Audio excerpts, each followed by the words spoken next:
Minha irmã espalhou mentiras online, então expus sua fraude no churrasco da família. A última coisa que eu esperava era descobrir que minha própria irmã estava destruindo minha reputação online enquanto eu dormia tranquilamente. Tudo começou numa segunda-feira qualquer, quando acordei com o celular explodindo de notificações estranhas no WhatsApp e Instagram. Minhas mãos tremiam enquanto abria as mensagens, uma após a outra, cada uma mais perturbadora que a anterior. Meu primo do Rio havia mandado prints de um grupo de Facebook onde alguém com foto de perfil falsa estava contando histórias absurdas sobre mim. Segundo os relatos, eu havia roubado dinheiro de uma campanha beneficente da igreja, além de ter traído minha namorada com a melhor amiga dela. Cada palavra era uma mentira elaborada, mas contada com detalhes tão convincentes que até eu mesmo quase acreditei por um segundo. Passei horas investigando os perfis falsos, rastreando cada postagem, cada comentário venenoso espalhado por grupos de moradores do bairro. Minha cabeça latejava enquanto descobria que as mentiras haviam se espalhado como fogo em palha seca. Vizinhos que me cumprimentavam há anos agora desviavam o olhar quando eu passava na rua. O pior ainda estava por vir quando percebi que alguém havia usado informações muito específicas sobre minha vida pessoal, coisas que apenas minha família próxima poderia saber. Meu estômago se revirou quando conectei os pontos e uma suspeita terrível começou a tomar forma na minha mente. Apenas 3 pessoas tinham acesso àqueles detalhes íntimos: minha mãe, meu pai e minha irmã mais nova. Era impossível que fossem meus pais, então restava apenas uma pessoa capaz de tal traição, alguém que eu amava e protegia desde criança. Minha irmã, que sempre foi a queridinha da família, a filha perfeita que nunca fazia nada errado aos olhos de todos. Mas eu conhecia seu lado sombrio, sua inveja constante dos meus relacionamentos e conquistas pessoais. Decidi investigar mais fundo e descobri algo que me fez questionar tudo o que pensava saber sobre ela. Há meses, minha irmã vinha alimentando um perfil falso no Instagram, fingindo ser uma influenciadora de sucesso com milhares de seguidores. Ela usava fotos roubadas de uma modelo argentina e criava histórias elaboradas sobre uma vida luxuosa que não existia. Mas o choque maior veio quando descobri que ela estava usando essa identidade falsa para se aproximar de homens mais velhos e pedir dinheiro emprestado. Ela havia criado uma rede complexa de mentiras, prometendo encontros que nunca aconteciam e inventando emergências médicas para justificar suas necessidades financeiras constantes. Minha mente funcionava a 1000 por hora enquanto eu processava a dimensão da farsa que minha própria irmã havia criado. Ela não era apenas uma mentirosa patológica, mas uma verdadeira golpista que estava destruindo vidas inocentes. O pior de tudo era que ela havia usado minha reputação como escudo, espalhando mentiras sobre mim para desviar qualquer suspeita que pudesse recair sobre ela. Quando confrontei minha irmã pelo WhatsApp, ela negou tudo com uma naturalidade assustadora, como se realmente acreditasse nas próprias mentiras. Suas respostas eram calculadas, cheias de vitimização e tentativas de inverter a situação. Ela chegou ao ponto de sugerir que eu estava tendo um surto psicótico e precisava de ajuda profissional. Percebi que palavras não seriam suficientes para expor a verdade e que precisava de provas concretas para mostrar à família quem ela realmente era. Passei dias coletando evidências, fazendo prints de conversas, salvando vídeos e organizando um dossiê completo sobre os esquemas da minha irmã. Cada descoberta era mais chocante que a anterior. Foi então que lembrei que o aniversário da minha avó estava se aproximando e, como sempre, haveria um grande churrasco familiar no domingo. Seria a oportunidade perfeita para expor tudo na frente de todos, num momento onde ela não poderia fugir ou inventar mais mentiras. Minha vingança seria servida no ponto, junto com a picanha e a linguiça. Cheguei na casa da minha avó mais cedo, ajudando meu tio a preparar a churrasqueira enquanto organizava mentalmente como revelaria toda a verdade. Minha irmã apareceu toda sorridente, como se nada tivesse acontecido, distribuindo beijinhos e fazendo charme com os parentes. Ela usava um vestido novo e caríssimo, provavelmente comprado com o dinheiro dos trouxas que havia enganado online. O momento decisivo chegou quando todos estavam reunidos na varanda, com a família inteira presente, incluindo primos distantes que raramente apareciam. Era agora ou nunca, e minha coragem finalmente falou mais alto que o medo de causar um escândalo familiar. Levantei-me devagar, limpei a garganta e pedi a atenção de todos, dizendo que precisava compartilhar algo muito importante sobre minha irmã. O sorriso dela começou a desaparecer quando percebeu o tom sério da minha voz e a determinação nos meus olhos. Comecei contando sobre as mentiras que haviam sido espalhadas sobre mim online, mostrando os prints para minha família. Minha mãe ficou pálida, meu pai franziu o senho e minha avó pediu para ver as evidências com seus próprios olhos. O ambiente ficou pesado, com todos prestando atenção em cada palavra que eu dizia. Então veio o primeiro golpe devastador. Mostrei como minha irmã havia usado informações privadas para criar as mentiras, provando que ela era a única pessoa com acesso àqueles detalhes íntimos. Ela tentou protestar, mas sua voz saiu trêmula e pouco convincente diante das evidências que eu apresentava meticulosamente. Mas o verdadeiro tsunami veio quando revelei o perfil falso no Instagram e todas as fotos roubadas que ela usava para se passar por outra pessoa. Minha prima adolescente reconheceu imediatamente as fotos da modelo argentina, gritando que ela seguia a garota verdadeira há anos. A máscara da minha irmã finalmente caiu. O silêncio que se seguiu foi ensurdecedor, quebrado apenas pelo som da carne chiando na churrasqueira e pelo barulho distante das crianças brincando no quintal.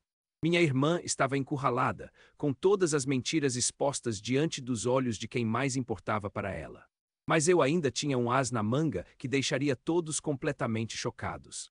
Puxei o celular e mostrei as conversas onde ela pedia dinheiro emprestado para homens desconhecidos, usando histórias inventadas sobre emergências médicas e problemas financeiros urgentes. Cada mensagem era uma prova de como ela havia se tornado uma golpista profissional. Minha avó, que sempre foi a pessoa mais doce do mundo, ficou tão abalada que precisou se sentar. Ela segurou minha mão e perguntou como sua netinha havia se tornado capaz de tanta maldade. Minha mãe começou a chorar, não conseguindo aceitar que havia criado uma filha mentirosa e manipuladora.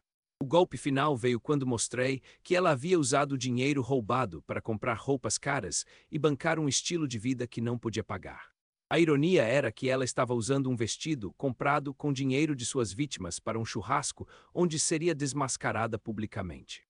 Minha irmã tentou se defender, inventando mais mentiras na hora, mas cada palavra que saía da sua boca apenas confirmava o quão distorcida ela havia se tornado. Ela chegou ao ponto de culpar nossa família por não dar atenção suficiente para ela, como se isso justificasse todo o mal que havia feito. Foi então que meu primo mais velho, que sempre foi como um irmão mais velho para nós dois, se levantou e disse que ela precisava devolver todo o dinheiro que havia roubado. Ele não estava brincando, e sua voz carregava uma autoridade que fez ela perceber que não havia mais escapatória. Minha tia, que trabalhava na área jurídica, explicou que o que ela havia feito configurava estelionato e que as vítimas poderiam processar ela criminalmente. O medo finalmente apareceu nos olhos da minha irmã, que talvez pela primeira vez na vida estava enfrentando as consequências reais dos seus atos. Mas o que mais me machucou foi perceber que ela não demonstrava arrependimento genuíno, apenas medo de ser punida. Suas lágrimas pareciam mais uma tentativa de despertar pena do que uma expressão real de remorso. Ela continuava sendo a mesma pessoa manipuladora, só que agora sem máscaras para se esconder. Minha avó, com toda sua sabedoria de 80 anos, foi a primeira a falar sobre perdão, mas deixou claro que perdoar não significava esquecer ou permitir que ela continuasse machucando pessoas. Ela disse que minha irmã precisava buscar ajuda e, principalmente, reparar todos os danos que havia causado.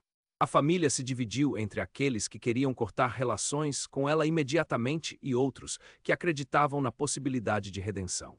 Minha mãe estava devastada, se culpando por não ter percebido os sinais de que algo estava errado.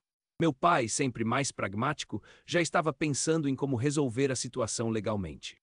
Nos dias seguintes ao churrasco, minha irmã finalmente confessou tudo para nossos pais, revelando que havia roubado mais de R$ 15.000 de diferentes homens ao longo de 6 meses. Ela também admitiu que estava viciada em compras online e que usava as redes sociais para alimentar uma fantasia de grandeza que havia fugido completamente do controle. Descobrimos que ela havia criado não apenas um, mas vários perfis falsos, cada um com uma personalidade diferente e histórias elaboradas. Ela tinha se tornado uma verdadeira atriz, capaz de manter múltiplas identidades simultaneamente sem se confundir. Era assustador perceber o nível de planejamento e frieza por trás de cada mentira.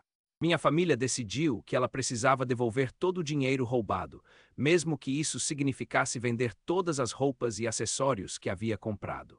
Além disso, ela teria que procurar trabalho para conseguir recursos próprios e nunca mais poderia usar as redes sociais sem supervisão. Foram meses difíceis, com muitas conversas tensas e momentos de recaída onde ela tentava manipular a situação novamente. Mas aos poucos, com o apoio familiar e a pressão constante para fazer a coisa certa, ela começou a demonstrar sinais de mudança genuína. O processo de reconstrução da confiança foi lento e doloroso para todos nós. Eu precisei lidar com minha própria raiva e decepção, enquanto tentava entender como alguém que eu amava havia se tornado capaz de tanta crueldade. Alguns dias eu sentia pena dela, outros dias queria nunca mais vê-la na vida. Minha reputação no bairro foi gradualmente restaurada quando as pessoas descobriram a verdade sobre as mentiras espalhadas. Alguns vizinhos pediram desculpas por terem acreditado nas histórias sem questionar, enquanto outros ainda demonstravam certo constrangimento quando me encontravam na rua. O relacionamento com minha namorada também foi afetado, já que ela havia sido mencionada nas mentiras espalhadas online. Ela ficou magoada não apenas pelas mentiras, mas pela forma como minha família havia permitido que a situação chegasse àquele ponto. Levou tempo para ela confiar novamente em mim e na minha família. Hoje, quase um ano depois do churrasco que mudou tudo, minha irmã ainda está pagando pelas consequências dos seus atos. Ela conseguiu devolver a maior parte do dinheiro roubado, mas ainda enfrenta processos judiciais de algumas vítimas que decidiram não aceitar apenas o ressarcimento financeiro. Nossa relação mudou para sempre, mas de uma forma que talvez fosse necessária. Não somos mais próximos como antes, mas existe uma honestidade entre nós que nunca havia existido. Ela não pode mais se esconder atrás da imagem de filha perfeita, e eu não preciso mais fingir que não vejo seus defeitos. Minha família aprendeu a importância de não idealizar as pessoas, mesmo aquelas que amamos incondicionalmente. Minha mãe parou de fazer vista grossa para os comportamentos questionáveis da minha irmã, e meu pai se tornou mais presente e observador em relação aos filhos. Às vezes me pergunto se fiz a coisa certa ao expor tudo daquela forma, na frente de toda a família. Mas quando vejo como ela está tentando ser uma pessoa melhor hoje, acredito que foi necessário quebrar o ciclo de mentiras para que uma verdadeira transformação pudesse acontecer. A lição mais importante que tirei dessa experiência foi entender que proteger alguém das consequências dos próprios atos não é amor, é cumplicidade. Minha família havia protegido minha irmã por tanto tempo que ela nunca aprendeu a assumir responsabilidade pelos seus erros. O churrasco, que deveria ser apenas uma celebração familiar, se tornou um divisor de águas em nossas vidas. Foi doloroso, foi constrangedor, mas foi necessário. Às vezes a verdade precisa ser servida crua, sem temperos que amenizem seu gosto amargo. Hoje, quando olho para trás, não sinto mais raiva ou necessidade de vingança. Sinto uma tristeza profunda por tudo que foi perdido, mas também uma gratidão por ter tido coragem de fazer o que era certo. Minha irmã ainda tem um longo caminho pela frente, mas pelo menos agora ela está caminhando na direção certa. O mais irônico de tudo é que o churrasco acabou sendo um sucesso, apesar de todo o drama.